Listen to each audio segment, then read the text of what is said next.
Y aquí seguimos en este verano en Canal 9 porque todavía nos quedan los últimos coletazos de verano y tenemos la suerte de contar a nuestra espalda, como están viendo, a mi espalda en concreto, con Agustín Bonifacio, el autor de esto que es más que un libro, yo creo que es un manual vital importantísimo tanto para los jóvenes como para los adultos que acompañamos a nuestros jóvenes.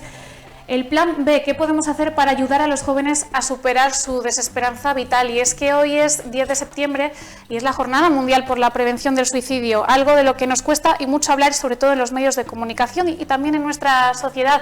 Agustín, muy buenas noches. Personas que están al otro lado. Gracias por la conversación, que no es fácil, pero es muy necesaria.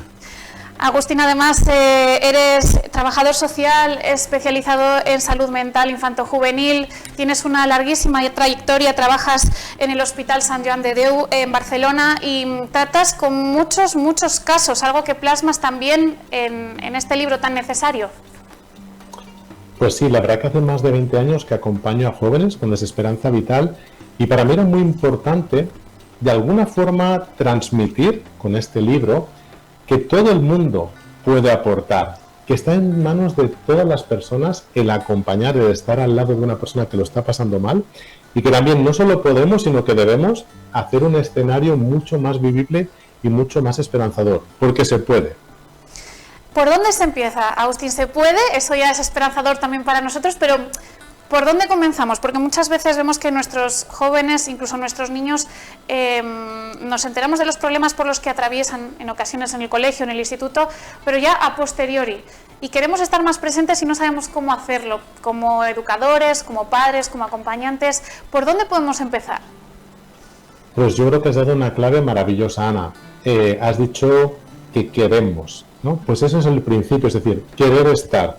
Primero entender que no navegan un mundo fácil. Las personas jóvenes de ahora no tienen un escenario muy fácil. Muchas veces dicen, no, es que tienen todo por delante, se lo hemos puesto muy fácil. No, yo creo que se lo hemos puesto a veces más cómodo, pero tienen todo un discurso distópico de que no hay futuro, la precarización, el acceso a la vivienda, las redes sociales, las presiones. Entonces, primero, pensar, ok, no lo tienen fácil. Segundo, quiero estar ahí, puedo estar ahí. Y tercero, candidatarme, explicitar, oye, puedes contar conmigo desde mi privilegio que da, pues no sé, la postura que tengo o la edad, oye, que de verdad, que te escucho, porque hablar y preguntar es la primera medida de prevención del suicidio. Te iba a preguntar también, una vez ya que nos sentamos a hablar con ellos, algo muy interesante que he leído, sobre todo en las primeras páginas del libro, sin hacer mucho spoiler sobre él, hay un tren que llaman ahora en redes sociales los jóvenes, por seguir hablando en su vocabulario, que dice, escuchamos pero no juzgamos. Y hay un rótulo, un título de uno de tus capítulos que pregunta, ¿entendemos que una persona joven se quiera morir? Es decir, los adultos, relacionando un poco estas dos cuestiones, ¿juzgamos más de lo que escuchamos? Puede ser y seguramente desconocemos. Para mí lo fundamental, y esto lo digo para todas las personas que estén ahí, primero, validar el malestar de las personas jóvenes, es decir, reconocerles que seguramente lo están pasando mal. Validar como reconocer, no como reforzar. Cuidado que a veces todas las críticas que hay con la inteligencia artificial, que sabemos que el uso número 1 de la inteligencia artificial en 2025 es ofrecer terapia y compañía, y el tercero, de alguna forma tener una perspectiva, entonces eso quiere decir que necesitan hablar. ¿Que lo están pasando mal? Pues se lo reconocemos y a partir de ahí construimos y dejamos ese canal de comunicación abierto que tú planteas. Aportas datos también muy interesantes, ya te digo, solo voy a leer alguno porque no quiero que la gente lo lea, pero según cuentas además un estudio del Observatorio del Suicidio en España, entre un 5 y un 10% de la población española habría pensado alguna vez en el suicidio, algo que nos parece tan lejano que está más presente de lo que podemos llegar a imaginar. Esto significa que en nuestro entorno hay alguna persona que se lo ha planteado en alguna ocasión. Y podemos ser aún más honestos. Quién sabe si no lo hemos pensado también nosotros mismos, porque motivos realmente nos faltan. Quiero decir, tampoco es para banalizar, pero sí que en función de los estudios que consultemos, sabemos que hay porcentajes de personas jóvenes, muchos más, que dicen que navegan con esta ideación de muerte fluctuante. Pero es que, por ejemplo, una persona que la van a desahuciar, ¿cómo no va a pensar en desaparecer? O una persona que está recibiendo acoso, ciberacoso, colectivos LGBTIQA+, que están oyendo los medios de comunicación, cómo se dirigen hacia sus personas, ¿cómo no van a pensar en desaparecer? Lo que es muy importante es que no sientan que están solas y que pueden contar con otras personas, que se puede y se debe compartir este malestar. Además, algo que nos dejas claro en el libro es que es algo que se puede prevenir, es algo que se puede evitar. Sí, cuanto menos en un porcentaje muy elevado de los casos podemos estar pendientes, es decir, sabemos que hay factores como el aislamiento, la precarización, los malos tratos, las violencias, que son factores externos a las personas y sobre los que podemos incidir. Por ejemplo, volviendo al caso del acoso escolar, sabemos que hay un porcentaje de personas que están recibiendo acoso escolar que no lo cuentan, por temor al efecto que pueden provocar o por no preocupar a sus familias. Pues accedamos a esas personas y seguro que si creamos espacios seguros, esas desesperanzas vitales se van a prevenir. Agustín, mejoramos como sociedad, es decir, porque hemos visto que durante los últimos años sí que se está fomentando más esa prevención, se está intentando acompañar más, en este caso, a los jóvenes en los centros escolares, por ejemplo, pero vemos que sigue habiendo muchos casos y que muchos, como bien has dicho, tienen miedo, tienen terror a hablar. ¿Seguimos todavía un poco lentos en ese sentido? Sí, tenemos muchas asignaturas, seguramente tenemos que ir a septiembre. Bueno, estamos en septiembre, con lo cual tenemos que volver a presentarnos esta asignatura. A veces siento, Ana, que todo es verdad. Es decir, hay cosas que van mucho mejor y hay cosas que seguramente no están mucho mejor.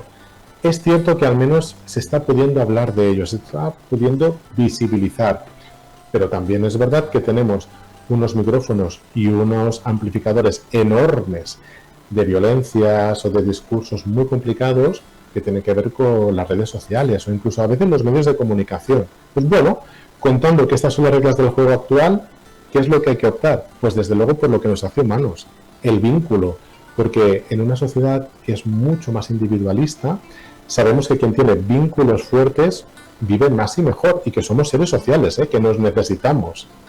Es algo que quizá estamos olvidando con el paso del tiempo. Las tecnologías contribuyen a que vayamos haciéndonos individuos aislados, solos, y al final eso es lo que nos diferencia un poco del resto, ¿no? El socializar entre nosotros.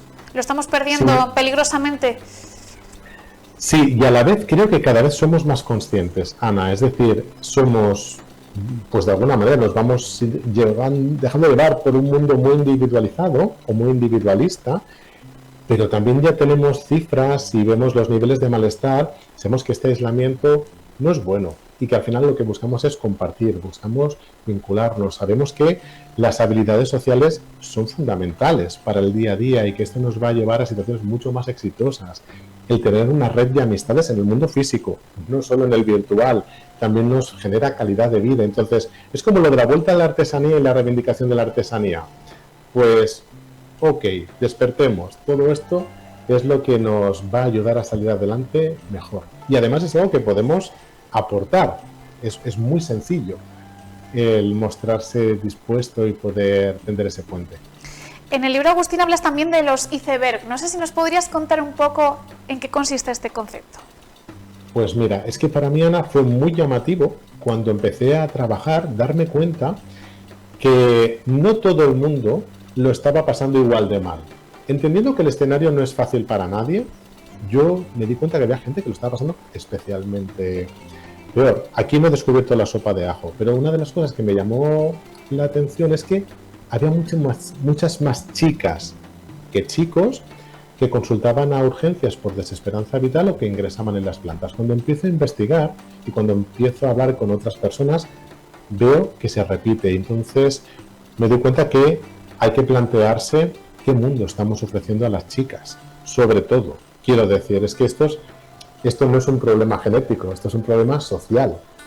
Y seguramente tú me lo vas a poder explicar mejor que yo, no quiero hacer mansplaining. Pero luego hay otros icebergs que son estos perfiles que yo veo que están pasando lo peor, como por ejemplo las personas con autismo, de las que se habla poco, las personas LGBTIQA+, que también están recibiendo unas violencias muy determinadas, y otros más. Pero bueno, no hago más spoiler. incidiendo un poco en esta cuestión, Agustín, ¿por qué las mujeres tenemos más exigencias vitales? Ana, me estás invitando a que haga un mansplaining, que es algo que no quiero. Pero bueno. Un poquito. A ver, sí que sabemos, y esto lo podemos ver en un montón de estudios que evidencian que las mujeres tienen mayores índices de malestar, mayor consumo de ansiolíticos y antidepresivos y de alguna forma incluso mayores peticiones de ayuda, lo cual nos ayuda, porque los hombres hacen intentos de suicidio mucho más letales y las mujeres afortunadamente piden más ayuda, pero también sabemos que las mujeres recibís violencias y presiones mucho más elevadas. Esto es así y yo creo que a partir de aquí, si te pregunto a ti, vamos, me lo vas a poder explicar muchísimo mejor.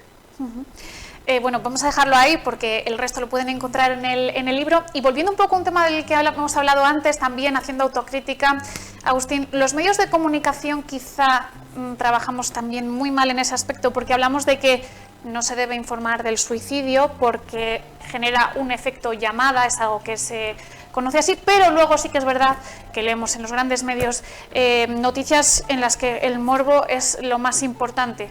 Entonces, parece que todo es blanco o negro, ¿no? No se puede informar, no se puede hablar de este tema porque es tabú, pero por otro lado, los datos escabrosos, cuando hay algún tipo de suceso o hecho luctuoso, ahí están, porque venden.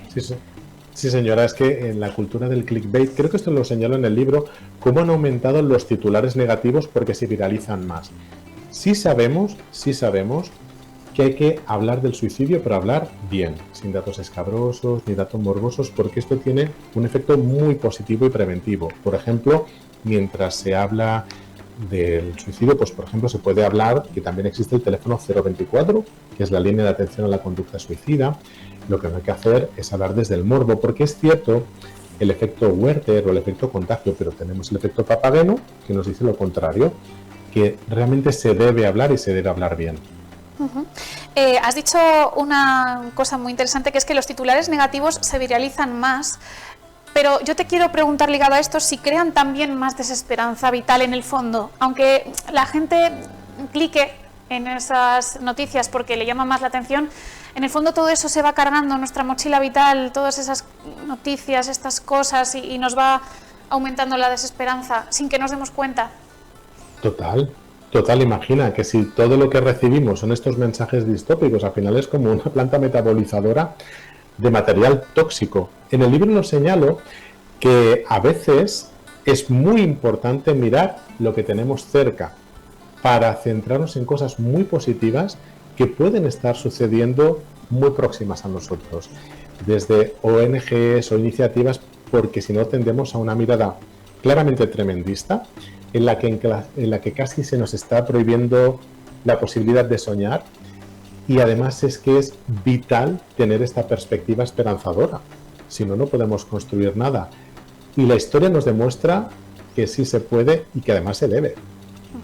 Estaba echando un vistazo a tu camiseta, Agustín, y me gustaría preguntarte por la empatía. ¿Realmente la hemos perdido ahora que vamos de sociedad avanzada, ultra mega civilizada, que está por encima de la de nuestros padres, la de nuestros abuelos? ¿Éramos más empáticos antes, en generaciones anteriores, en las que teníamos menos recursos pero escuchábamos más? Es que al final la sensación de comunidad o de pertenencia, es verdad que está el control social, que es complicado, pero la sensación de comunidad o de pertenencia es muy buena para la salud. No sé en tu caso, pero por ejemplo, yo recuerdo cuando era peque, en el edificio de mis padres los vecinos se conocían, pero es que yo me crié, mi vecina del Rellano tenía mi misma edad, entonces entre mi madre y su vecina pues nos íbamos, repartiendo las tareas y así, o cuando yo llegué a vivir a mi edificio de vecinos, yo me fui a presentar a todos los vecinos, que claro, me miraban como diciendo, Dios mío. Es decir, la sensación de comunidad y pertenencia se ha ido diluyendo porque se nos vende como un mundo mucho más individualista, competitivo, que es atractivo, pero sabemos que nos pasa factura. Entonces yo creo que nos hemos dejado seducir mucho por este individualismo, pero ya sabemos que es muy importante esta sensación de comunidad.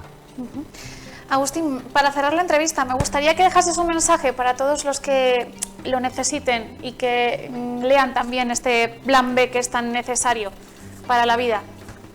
Pues mira, yo diría a todo el mundo que tienen derecho a estar mal. Tenemos derecho a estar mal. Somos seres vulnerables y no tenemos que guardárnoslo, tenemos que compartirlo y también tenemos que escuchar y preguntar, vincularnos, porque no solo podemos crear un escenario mejor, es que tenemos que hacerlo.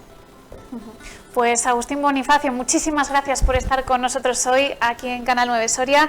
Gracias por este libro maravilloso y por ofrecer esa esperanza vital a tantas personas. No hablamos solo de jóvenes y niños, sino también a sus familias que lo sufren mucho. De hecho, por aquí por el principio contabas el número de personas, que no recuerdo si eran entre 5 y 10 personas que se ven afectadas cuando sucede una de estas situaciones. Así que gracias de parte de la mayor parte de la sociedad. Gracias por la conversación. Muchísimas gracias. Nosotros seguimos aquí en Canal 9 Soria, hacemos una breve pausa y enseguida volvemos. No se vayan.